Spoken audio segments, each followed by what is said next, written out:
Generasi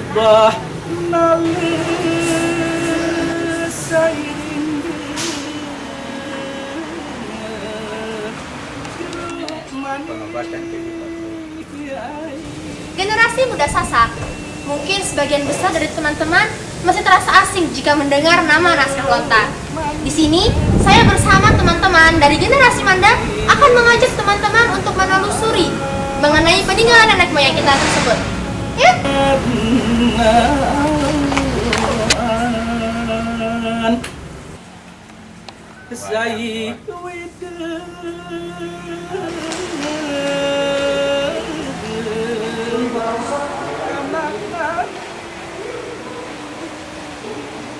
Mungkin sebagian besar dari kita belum mengetahui apa pengertian dari naskah lontar itu sendiri dan bagaimana sejarah dari naskah tersebut. Serta yang paling penting adalah bagaimana peranan dan fungsi dari naskah tersebut. Marilah kita menuju rumah Pak Ahmad Yede. Mari ikuti saya. Khusus lontar itu bernama Borassus flabellifer Link. Nah itu daunnya, daun majemuk, salah satu lembar daun itu dikepingkan ya, diolah menjadi lembaran, ditatas ukuran rata-rata 4 cm, 3 sampai 4 cm kali 20-an cm. Kebudayaan di Jawa itu berhasil mendekati lontar itu sebagai media penulisan kesan-kesan penting sekali. Akhirnya lontar itu sangat erat, simbol lontar itu dimasukkan dengan sastra. Bagaimana dunia sastra Lombok di dalam lontar itu, sekian kekuasaan telah menguasai Lombok, Jawa, dan lain-lain ya. Semua mengalihkan kandungan lontar itu.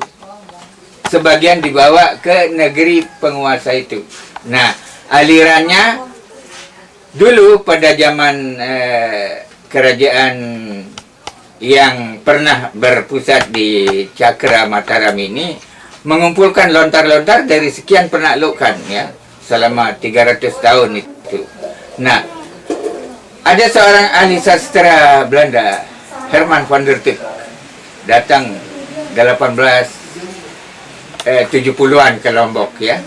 Heran melihat ribuan naskah ada di Istana Raja. Pada saat pendudukan Belanda ya, yang lain dihancurkan, yang diselamatkan lontar-lontarnya. Negara Kertagama itu dapat diselamatkan oleh Dr. Brandes. Sehingga itulah hasil dari pendudukan Belanda ke Lombok, itu mengalirnya naskah-naskah asli itu dibawa, karena Lombok beribu kota dulu di Singaraja, digabungkan dengan Bali, Lombok, ya, Singaraja. Kemudian ada sebagian ke Besuki karena ada ikatan pemerintahan zaman itu, kemudian lagi ke Solo, kemudian lagi ke Jakarta. Nah sekarang di Bali, di Singaraja itu terhimpun di Gedung Kirtia namanya,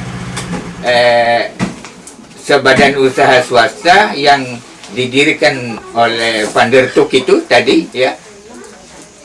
Sejak lama kemudian berkembang sekarang Gedung Kirtia namanya. Nah kalau di Lombok di Perpustakaan Nasional, Arsip Nasional, dan juga setiap pergantian penguasa, masing-masing penguasa sejak awal dari yang Ngelenber, Heiting itu memiliki koleksi sendiri tentang hasanah-hasanah Lombok ya. Nah, pada suatu waktu raja menangkap sastrawan kita yang bernama Jerome Mihram, kepala desa Pancor. Terus dijadikan tahanan di, kalau sekarang lapas ya, kalau dulu Bui Karangtatak. Di situ diancam Jerome Mihram oleh Gusti Oke, Punggawa Mataram. Kalau kamu bisa menulis ini seperti ini, kamu akan saya bebaskan. Akhirnya Jerome Mihram ini menulis hasilnya dalam beberapa hari saja dalam tahanan bagaimana meramu. Isinya barangkali lontar monyet itu mungkin sama dengan hikayat-hikayat fable yang dari Jawa, dari seluruh Nusantara ini mirip-mirip, tetapi itu hasil jebakan secara singkat terhadap seorang sastrawan menghasilkan lontar monyet. Nah, itulah yang pertama sastrawan Sasak menggunakan bahasa Sasak sebagai bahasa yang disimpan di lontar. Ya, jadi lontar itu di setiap pemukiman selalu ada lapis masyarakat yang memelihara ini lontar sebagai institusi pendidikan di situ. Kalau orang mencari sesuatu solusi, orang datang kepada pemegang lontar itu. Pemegang lontar itu namanya bahasa Sasak penggisi. Ya. Penggisi itu makanya dia paling banyak ilmu. Solusi bagaimana kalau sekedar kerbau ngamuk saja ya. Kerbau ngamuk bisa dijinakkan. Generasi muda, di dalam naskah lontar terdapat banyak cerita, isi, serta nilai yang terkandung di dalamnya. Lebih jelasnya lagi, mari kita menemui Pak Sadarudin. Jadi lontar itu diabadikan, dibuat sedemikian rupa tempat menulis hal-hal yang penting, termasuk ya, lontar itu tempat menulis cerita, ya, tempat orang menulis hikayat, tempat menulis cerita-cerita pewayangan yang bernuansa suluk, kebatinan. Kemudian lontar itu tempat menulis ilmu-ilmu kedikjayaan. Kita kenal bahwa lontar itu ada yang berisikan cerita pewayangan. Ya. Cerita pewayangan di situ juga sangat syarat dengan nilai-nilai, ya, syarat dengan falsafah yang akan merujuk dan kembali kepada diri dan diri kita masing-masing. Sesungguhnya wayang itu adalah gambaran daripada kita hidup di atas tahu. Kemudian di dalam naskah lontar itu berisi lebih mengerucut lagi di situ, yang lebih berbicara tentang bagaimana soal tarekat, ya, karena bagaimana di dalam Islam ini kita tahu 4 pilar, jadi syariat, tarekat, hakikat, dan manfaat, yang diibaratkan adalah sebagai sebuah gunung, di mana gunung itu besar, kecil, mengerucut hingga jadi itu isinya. Kemudian di sisi lain juga daun lontar itu ditulis tentang berbagai macam ilmu kedikjayaan. Di sisi lain juga lontar itu ditulis berisi obat-obatan. Jadi semua yang isinya yang ada di dalam takapan itu yang ditulis di atas daun lontar itu adalah mengandung ajaran-ajaran, tuntunan untuk kemaslahatan masyarakat di dalam sebuah tatanan. Asmarandani itu tentu isinya adalah manakala orang dalam keadaan kasmaran. Berarti keliwang akrami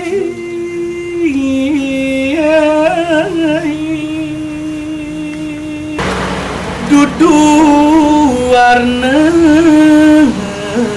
dudu berana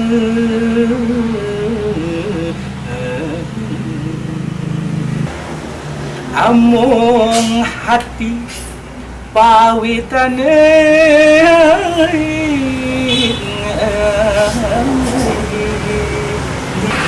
hati ruru dadi senunda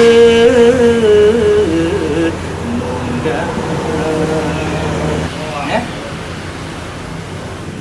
yen gampang luwih gampang dan tinambah harga. Versi Mas Gumambang, subah nale sairing jeruk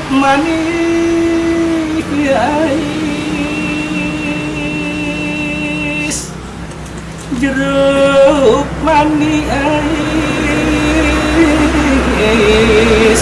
kadang semangat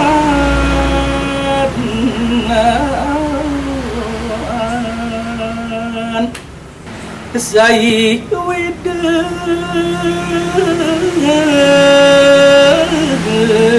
gama kanak nangis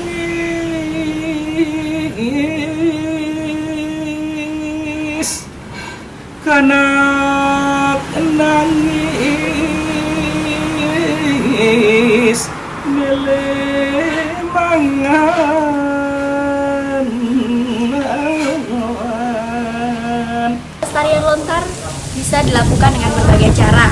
Contohnya saja pelestarian di museum.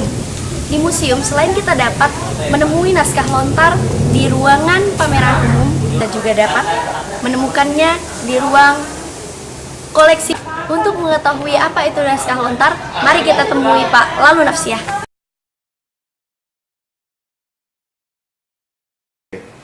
Nama saya Lalu Nafsiah SS. Saya pegawai museum. Jabatan saya sebagai fungsional yaitu pamong budaya. Jumlah naskah yang ada tersimpan di Museum Negeri Nusa Tenggara Barat sebanyak 1.300 buah. Dari mana, Pak? Ini kan lontar. Yang mengenal lontar itu adalah Jawa, Bali, dan Lombok. Khusus yang ada di Lombok adalah lontar-lontar terdapat di Pulau Lombok. Kalau di Sumbawa kita tidak mengenal naskah lontar. Yang ada di sini. Kiat-kiat kami adalah untuk merawat koleksi naskah lontar yang ada di museum. Kita rawat secara ada namanya perawatan preventif dan perawatan kurantif. Khusus dalam penyimpanan, kami simpan secara berkelompok seperti yang ada di sini. Ini khusus tempat lontar-lontar, kemudian ada yang dari kertas kita kumpulkan jadi satu tempat supaya interaksi penyakit dengan penyakit kertas dengan lontar itu akan tersisihkan berbeda tempat. Saya yakin di antara kita belum banyak yang mengetahui bagaimana cara melestarikan naskah lontar. Akan mengajak kalian untuk menuju seorang tokoh di mana dia adalah seorang tokoh yang bisa membacakan lontar, dia melestarikan lontar dengan cara menulis kembali naskah lontar tersebut. Bahkan dia mengajarkan anak cucunya bagaimana cara menulis dan membaca lontar. Tokoh tersebut bernama Pak Haji. Mungkin kita langsung saja segera menuju ke rumahnya.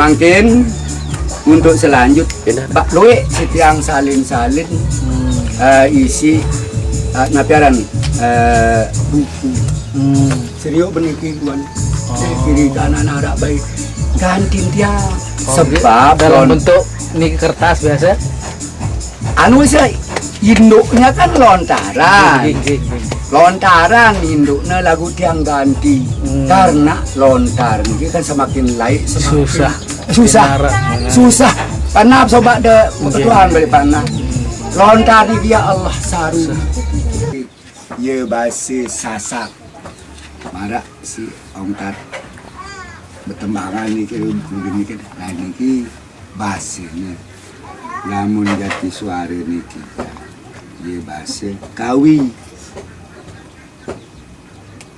basi kawi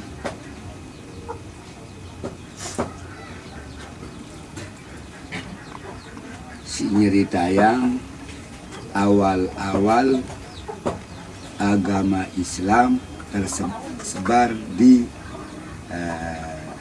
daerah masing-masing lah, Lombok, Jawa, nah seterusnya. Waktu nda pada ya lain lalu.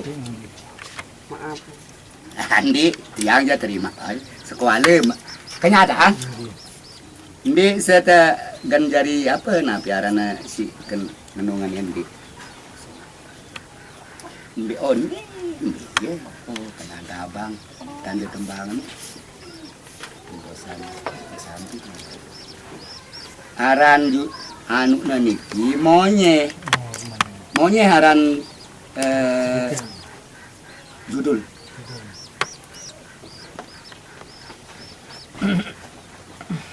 Beliang aku je luang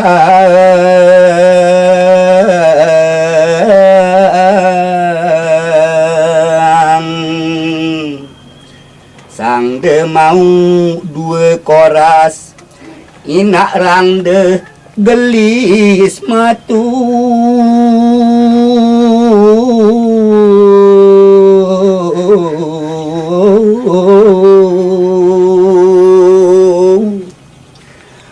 tuna lalu ling manit de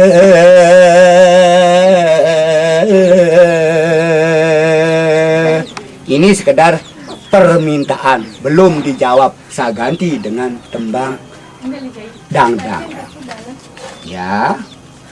Sebaik itu sebaik bini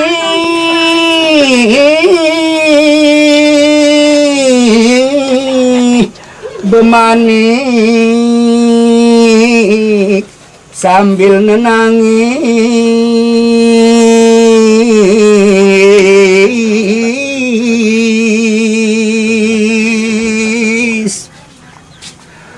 Aduh ina rang desa yoma nenek bini no bemanik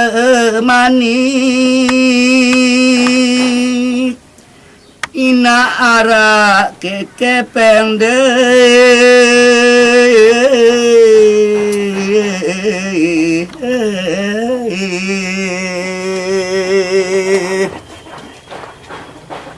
aku ngendeng arak selai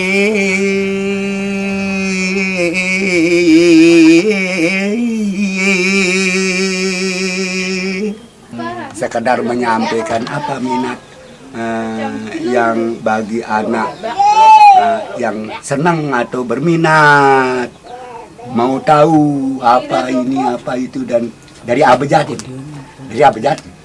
Kalau kita belajar itu harus dari abjad menurut Pri.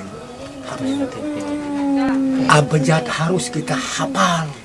Jangan tenaga sudah menurun tapi biweh elaknya semakin lemes, rewel apa, cekel apa. Zain Malik. Pakai atau I? Z-A-E-N. Nah, pakai Zain. Ya. Zain Malik. Namanya supaya tepat. Nanti Pak. Zain Fariha. F.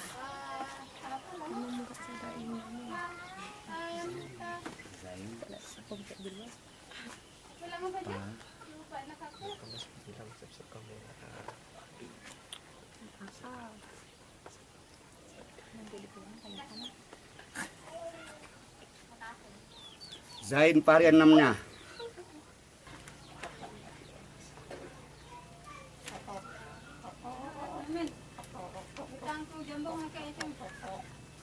Putri Ayu Lara Ramadita.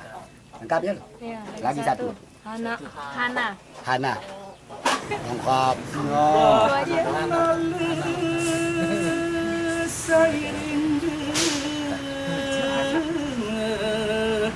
Jeruk manis,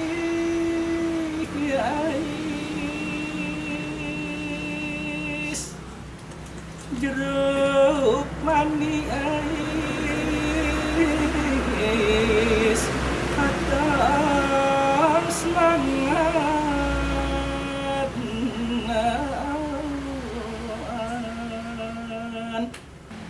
saya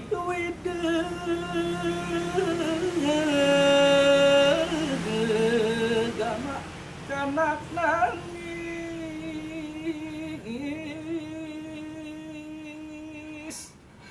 karena